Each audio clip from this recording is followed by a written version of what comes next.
வணக்கம், என் பெயர் கிருத்திகா. நான் 5ஆம் வகுப்பு படிக்கிறேன். உங்கள் முன்னால் இப்பொழுது சுற்றுச்சூழல் பாதுகாப்பு விழிப்புணர்வை பற்றி கூற வந்துள்ளேன். சுற்றுச்சூழல் பாதுகாப்பு விழிப்புணர்வு.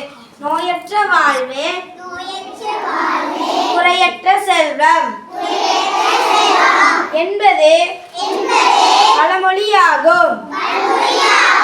சுற்றுச்சூழல் தூய்மையாக இருந்தால்தான்